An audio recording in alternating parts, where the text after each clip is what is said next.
Are you thinking of buying a home in today's market, or you're already in the process of buying? Well, stay tuned for today's video because I'm going to go over with you the top 9 mistakes that buyers make in today's market.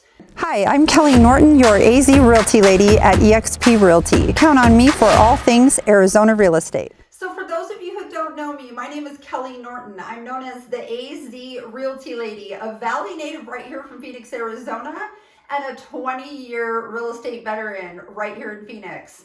So today's video, I want to help out these buyers. I know this market's tough. It's super hard to get contracts accepted, but I'm able to get it done. And I know there's a lot of agents that are having success, but you have to make sure that you are avoiding making some mistakes that you may not even think about. And a lot of agents honestly don't think about it either. So let's dive right in to number 1.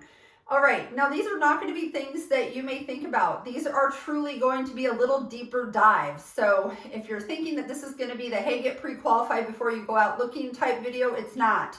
A deeper dive, okay? So again, number 1. So you have your pre-qualification conversation with the lender. When we are writing an offer and a seller and their realtor on the other side are receiving the offer, it needs to have the pre-qualification letter with it. On that pre-qualification letter, it actually asks if they have received the supporting documents for your pre-qualification. For example, it asks if they pull your credit. Most buyers can say, yeah, they pulled my credit, but have they actually gotten a copy of your tax forms? Have they gotten a copy of your W-2, your pay stubs? Have they verified your assets? Do they have all of these things so they can check yes on your pre-qualification? See, as a listing agent representing a seller, if it's just the credit that was pulled and nothing else was sent over, that, my friend, is a verbal pre-qualification. That means absolutely nothing. So you want to make sure that they've actually verified everything.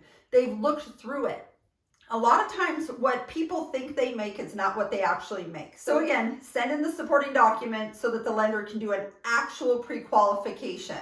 And that way they know for sure that you are qualified. Number 2, so we are still talking about lenders, right? And you're going to pick a lender that you want to work with.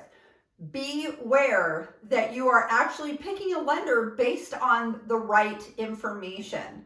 Now, you can have lenders that say all day long, hey, I've got the best rate, but are they actually going to get you to the closing table? Is this an experienced agent or lender that knows what they're doing? Are they going to charge you extra fees at closing and that be a sticker shock for you?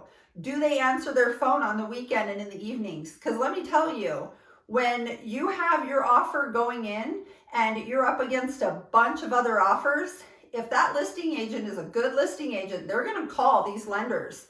And if there's no way to reach the lender on the weekend or the evenings, your offer very well could go to the bottom because they're trying to go through all these offers and they want to know that this is a lender that is going to be on top of it and that's going to be easily accessible. So make sure you pick a lender not just off of rate. Make sure they're experienced, that they're accessible, and that they have fully disclosed rates and closing costs. If you need help picking a lender, let me know. I'd be happy to help you with that. Okay, the number 3 mistake is that, again, related to the loan process, and then we'll dive into the home hunting and offering process. And again, these are in no particular order. I'm actually trying to just start from the beginning of the process, the loan side, and then we'll kind of dive a little further along in the process. So still in with the loan process.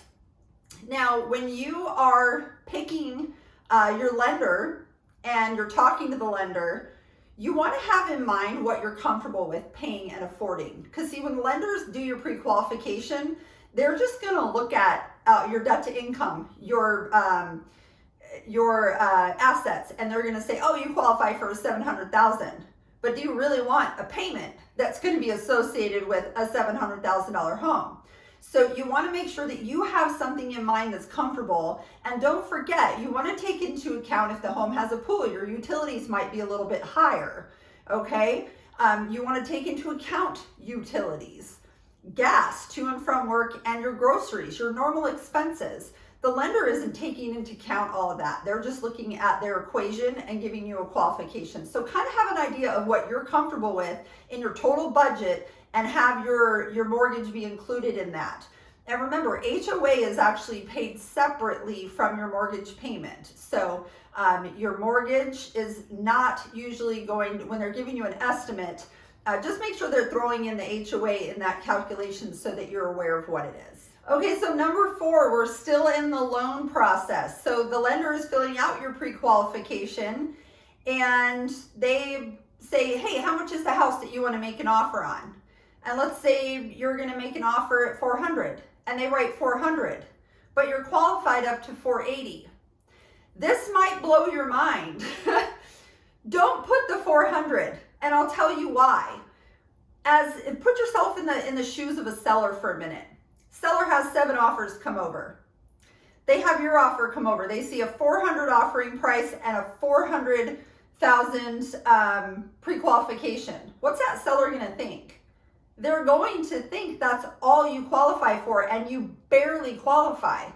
I help sellers too, and trust me, this comes up all the time. I actually present my offers and go through them with sellers, but there are some agents that send all the offers over to the sellers and let the sellers review them on their own. So sellers do not understand that some lenders put the contract price as the ability of the buyer, and they don't understand that they're probably qualified for a lot more. So let's not put it in the hands of a seller or an agent that isn't really presenting the offers properly. Let's show your full ability. Let's put 480. It does not hurt to show what you qualify for. And yes, I get agents that try and challenge me on this sometimes, and they go, oh no, what happens if the seller were to see 480? Awesome, they can see that my buyer is super qualified. Well, then they're gonna want 480. No, a buyer's only going to pay what a buyer's going to pay. So if the house was listed at 390 and they're offering 400, it doesn't make sense that a buyer would go to their top qualifying just because it's there. It doesn't work that way. So a buyer's going to offer what they're going to offer, and a seller either accepts it or they don't. But it's better to have that full qualifying amount on there to show the strengths of the buyer. I promise you this will set you apart and make you look like a better buyer. All right, so number 5 biggest mistake. You're now looking for a home and you are walking into houses, you know it's a competitive market, and you are looking at all the crap the seller has in the house and not actually picturing yourself in the house. And it's unfortunate in this market because a lot of listing agents are not giving guidance to people and telling them, hey, you really still need to have this home staged and show ready. So we're seeing a lot more homes that don't show that great because they're still gonna sell. Even if they look crappy on the inside, or they don't paint, or they have stains on their carpet, or they've got their clothes all over, they're still gonna sell because there's not enough homes available. But you as a buyer need to be able to see past the crap in the house and picture yourself. So be flexible, and also understand that if there's a couple marks on the wall, these are things that can change. We can't change the school district. We can't change where your job is. So this is a great drive to work for you. We can't really change your distance to work. So make sure that you dial in the non-negotiables. Usually though, for most people, it's location, it's school, it's like layout of the house, right? You have to have 3 bedrooms for your family. That's a non-negotiable. Okay, so those are non-negotiable. Carpet can be changed. Paint can be changed. Appliances can be changed. Ceiling fans can be added. Rock can be turned into grass. Those things can all change. So just have a little bit of flexibility. Look past the crap in the house, picture yourself in it, and just think of how nice you can make that house. All right, number 6, biggest mistake. Guys, if you get to the house early and you see the seller walking out, be careful what you say to the seller. A lot of buyers get themselves into trouble because a seller and you talking, neither one of you have representation at that moment. So the seller can ask you a question and you might answer thinking that it's a very innocent answer, and then they're going, oh wow, I'm going to share that with my agent because, oh man, it's a first-time home buyer, and now they're all scared. Or you may tell them, well, we're relocating from so-and-so, and my job starts in a couple months. And to the seller, you just told them that you might not be as motivated as somebody who's already here. Their job starts tomorrow and they need to find something. So you got to be really careful not to have a conversation with the seller without your agent present. Now, I'm not saying that it's always a bad thing to have a seller around maybe for a moment. Sometimes it is, because we can build quick rapport, but it's important to have your realtor there because we know what can and can't be said, and I know how to protect you in that conversation to make sure we don't give up any leverage, but that we're still telling the seller things that they need to hear so that we're building a great rapport. The other half to that, number 6, is be careful about showing emotion in the home if the seller is there. Because if you're walking through and you're telling, your spouse, hey, oh my God, I love this house, I love it so much. Guess what you just did? You opened your pocketbook, because the seller is going to tell their agent, this buyer really, really likes the house. So I think if we counter back and we ask for $5,000 more, they're going to take it because they really want the house.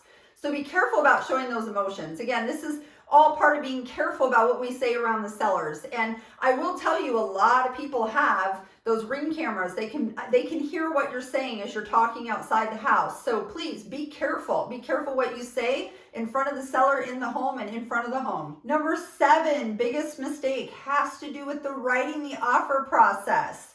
So this has to do with when to submit your offer.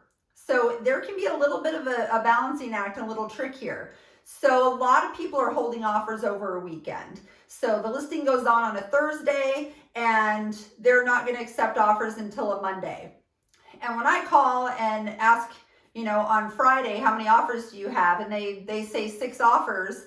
And I say, great, how high are the offers? They are allowed to tell the agents how high they are if they've gotten permission from their seller. So now they're telling me, well, we're 20,000 over asking. So why on earth would I want to send your offer in that's going to be 25,000 over, and they're going to tell everybody all day Friday, Saturday, and Sunday. Then come Monday, it's going to be 65,000 over. And we just played against ourselves in their game. Not cool. So depending on how long they're holding offers, you don't want to be the first offer. You actually want to slide the offer in right beforehand. But there is always a risk. You want to make sure that your agent knows the right questions to ask that seller's agent to make sure there's no chance that they're going to accept an offer over the weekend if it happens to be super, super great. So, because sometimes that'll happen, and I just don't want you to miss out on that. So you just want to make sure that your agent is constantly checking in daily and just making sure that they are not going to accept something, even if it's the greatest offer in the world. So, slight risk in it, but it is by far the better thing to do if they're holding offers, because if you can only afford to go 25 or 30 over, then wait until the end, because otherwise they're just going to keep getting offers above yours. Okay, so the number 8 biggest mistakes buyers are making in today's market. Not knowing the area that you're buying a home in. So you have your inspection period. You've already gotten your contract accepted. You're in your inspection period. And you're thinking, oh, I didn't really know this area, or I don't know this area. Well, there's a lot of things that you can do to make yourself get a really good feel for that area. Go to the grocery store. The local little grocery store right in the area. Go walk the neighborhood right after dark or in the evening time when other people are walking their dogs. See who the neighbors are. Make sure you're comfortable. Go to the grocery store. Go pump gas at night. On your way home from work, go pump gas. Early in the morning, if you go for a 5 a.m. jog, drive over there in the morning. See who's out and about at 5 in the morning. Do your normal daily activities that you would do. Go do it in that neighborhood. That is how you're going to know if this is a neighborhood that you're comfortable with. Okay, so this is number 9. All right, so I know that I said it wasn't in any particular order, but number 9 biggest mistake that people make is made so often. You have your offer accepted, you're past your inspection period, and you are so dang excited to go get a washer and a dryer and a refrigerator and a couch and crap, my new car would look so good in this garage, so I think I'll get that too. Well, you just lost the house that you were going to put all that stuff in. Okay.